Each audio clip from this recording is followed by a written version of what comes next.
Hello, welcome back to our channel, and in this video we'll be reviewing There's No Disgrace Like Home in The Simpsons Season 1 Episode 4. Right, what we're going to do, we're going to start off with character development in this one. First off, Lisa, she's portrayed more of a bratty child in this one. Yeah, I'd agree on that. Just like when the scene opens up, you have her and Bart arguing when Homer inquires as to what's going on. She's trying to break up the fight. Lisa comes across and's like, we're just arguing over which one of you loves you more. Yeah, and then Homer goes, continue in a nice emotional sort of way, and then the brattiness of it comes across where Lisa and Bart are just like, you love him more. No, you love him more. Well, Homer wants them to get this all out of the system before the company picnic. He doesn't want them embarrassing him in front of his boss. Yeah. And with Bart, this is laying the foundation for his brattiness. When he gets to the picnic, Homer's like, I want you to show me love and or respect. And Bart, just in his cheeky way, just responds with, right, I'm going to go with respect. And then a little bit later on, when Mr. Burns is basically saying to him, oh, just pretend like you're at home, just treat it like home, Bart again chirps up with, hey, do you hear that, Dad? You can lie around in your underwear all day and scratch yourself. Yeah, that's when Homer was going to strangle him, but then Mr. Burns goes, problem, Simpson? And obviously at this point, Homer's trying to put across that the family isn't a nice ordinary family, because he's scared that if they act out, he'll get fired or he won't get promotion. More like he fired Mr. Burns. Yeah, similar to a family that's arrived just before them. Mr. Burns greets them. Yeah, he goes, thank you for inviting us, and then the kid goes... Well, the father first, he's like, oh yeah, pleasure to be here. To which the kid then responds... Yeah, he goes, not me, I had to miss a Little League for this. And then that just cuts to Mr. Burns like, oh yeah, don't worry about Stop fighting, don't worry about it, have a good time. And then when the family's moved on, he's like, Smithers, find out who that family is. I want that man fired. I don't want him causing any problems for me at my picnic. And Smithers doesn't really argue with this. He's just like, yep, because we've gone by the sack race. Yeah, so it's like even at this early stage, Smithers is seen as like, yep, don't worry, I'll kiss your yeah, bum, he does Mr. seem Burns. like that in this episode, doesn't he, I think? Yeah. Because it's sort of, that is his right-hand man in this one. It's sort of, whereas later series, even though he went along with a lot of the plans, some of them he was like, no, that's just so wrong and against. Yeah, in this one he agreed in everything. Yeah.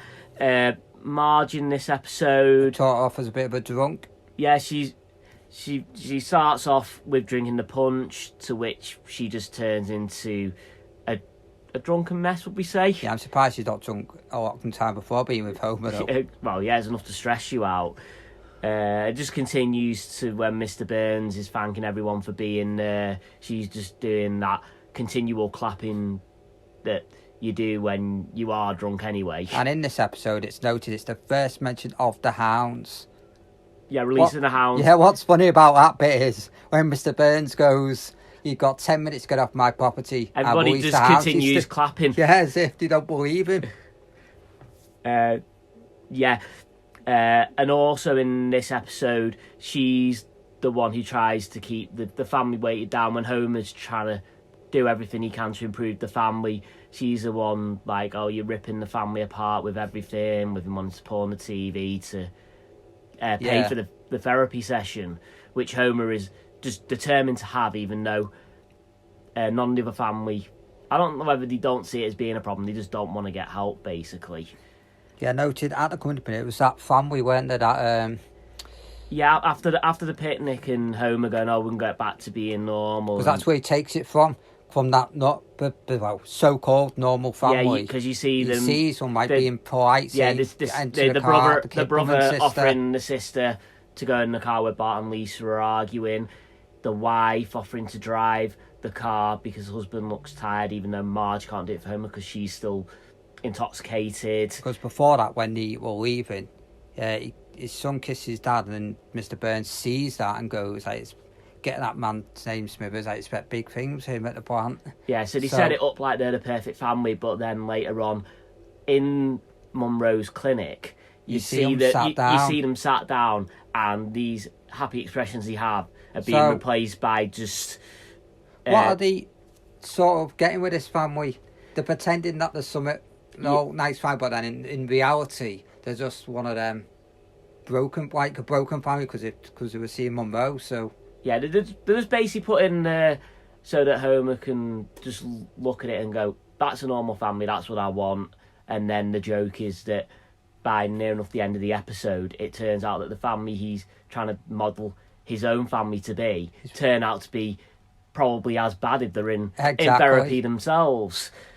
But yeah, also in this episode, it's Eddie and Lou's debut.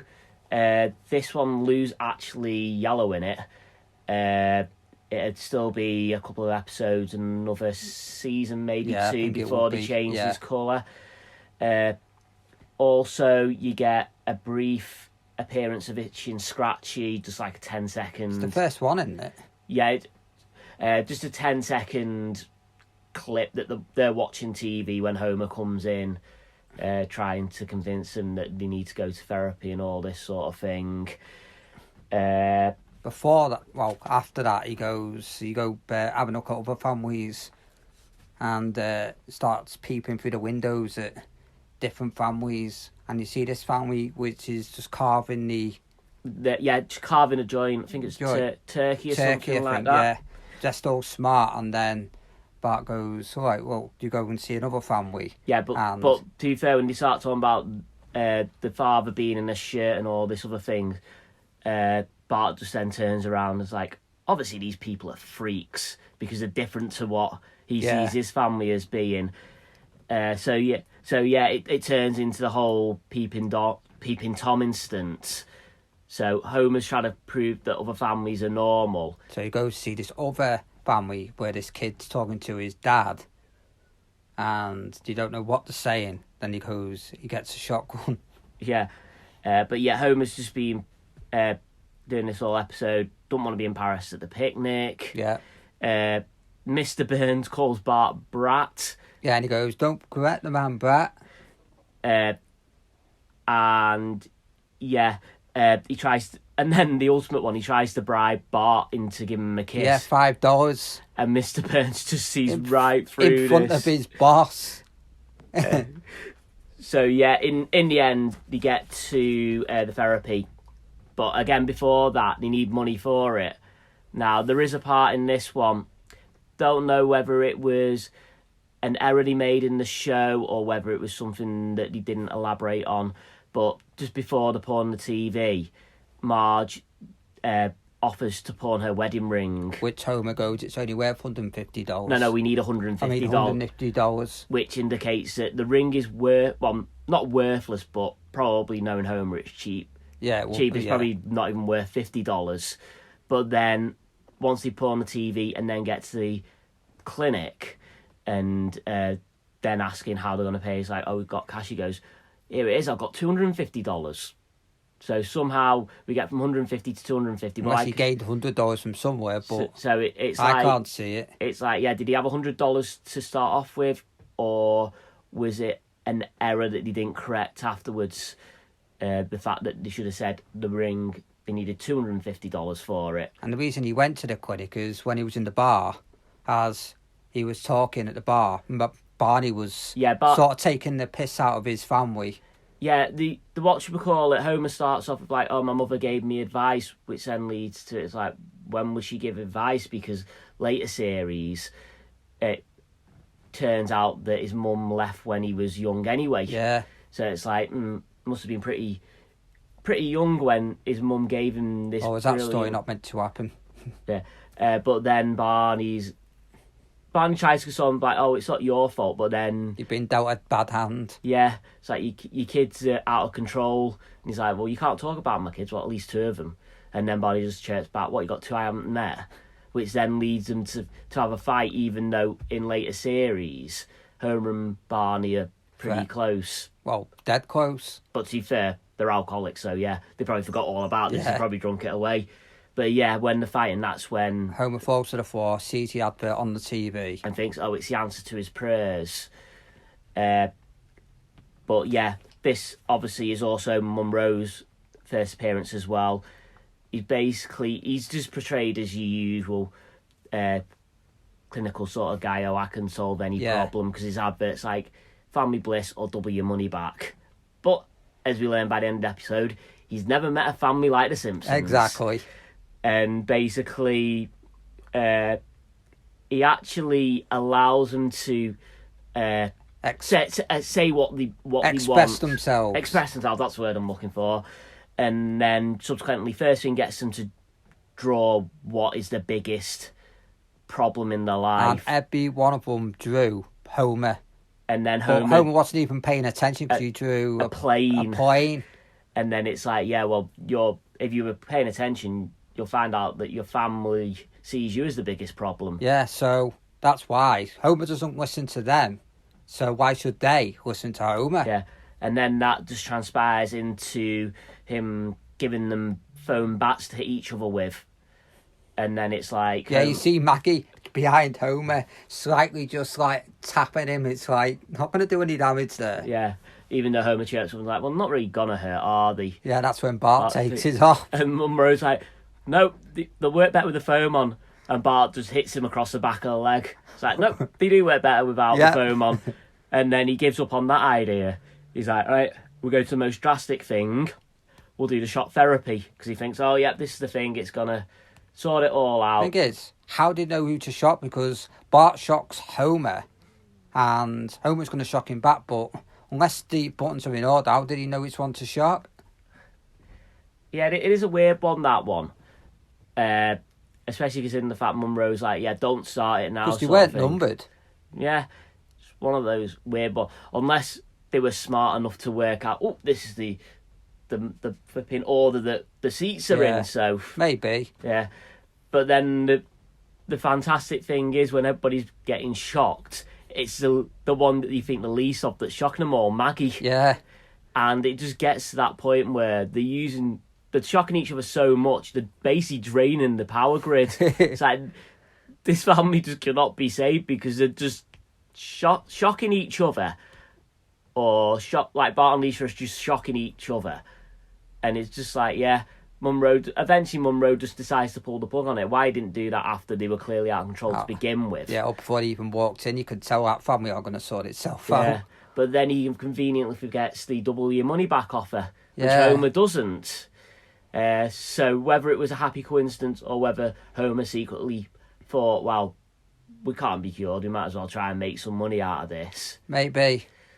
But again, it's like the way Homer's come up. It could be either way, because Homer's come across most of the episode as wanting to change the family. But even do well at his job, even though when does he ever do a full day's shift or even work? Yeah. But at the same point, it's like, is Homer that smart anyway to think of a plan that good? No. And then it's just like, yeah, did he just get the $500 back? And the irony of the story is, he's been trying to get a normal family, and the fact that they've now doubled the money is the thing that's just dragged them back together. Maybe, yeah. I'd say that. Because at the end of the day, be fair, it might have been a plan, because why would Homer pawn the TV? Maybe he wanted a better TV, so yeah. Exactly. But again, the story does sort of have an underlying theme to it. It's the fact that for Homer, he sort of says he's ashamed of the family, but really family is an important thing to him. He just wants a normal family. It is, yeah, he does, yeah. And at the end of the day, whether he planned it, whether it was happy coincidence, you do get the happy ending for him. He gets the family that's on the same wavelength as him. He still weren't properly as calm in the episode. He still had his traits of angriness about him. But again, when you got Bart with the added influence of Lisa being a brat in this one, who wouldn't... Yeah, because she weren't portrayed as a genius either in this one. No, because there was a part in it when they're trying to get money for the TV.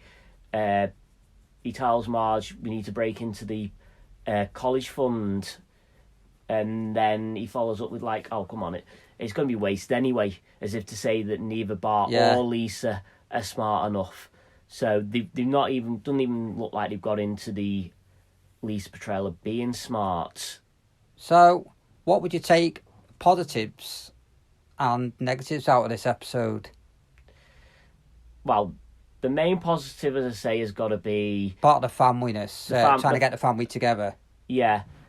Negativeness is probably the family that Homer was trying to model his family on, the one that came across as being all good and wholesome, and in the end, it's just proven to be a fabricated lie. So Homer's been trying to convince Mr. Burns at the picnic that he has a lovely family. But they tricked Mr. Burns into thinking they have a lovely family because he predicts good big things for him. Yeah, and then just basically throughout the episode, Homer, yes, is trying to convince the family that there's better families out there. With the Prowler instant, it's just like, yeah, he's trying to prove something, but he's going about it the wrong way. Just sort of like, yeah, let's see what other families are like. And he could have nearly got himself arrested for being a Prowler sort of thing. Oh, yeah, he could have done. I don't get why the dog, though, was obsessed with him. I know that one was... I found that a strange one. It's like... All he was peeping over people in people's houses. So are they trying to say that they sent the dog round the houses to get a scent and then he picked up on that scent? Because it was never really explained, that one. It wasn't, no. I didn't get that. But again, that's probably just one of those... Throwaway ones they threw him just thinking they'll want to pick up on it. Like the whole $150, which turned into $250 within a scene. Yeah. But yeah, that will conclude this episode's review. Thank you for watching. We hope you enjoyed. Comment down below if you think we've missed anything, what are your positives and your negatives of this video.